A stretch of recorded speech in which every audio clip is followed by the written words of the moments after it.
Press and hold the button on the rear wheel, then align it and press. Align the front wheel with the pin socket.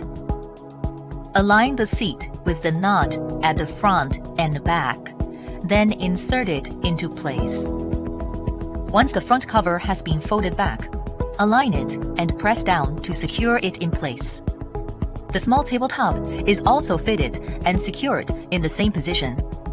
The footrest is height adjustable and secured with a clip. Fitting and securing the sun visor.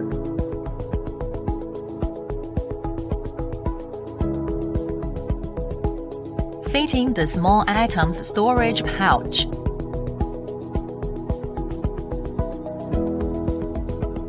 Hold to adjust the backrest height.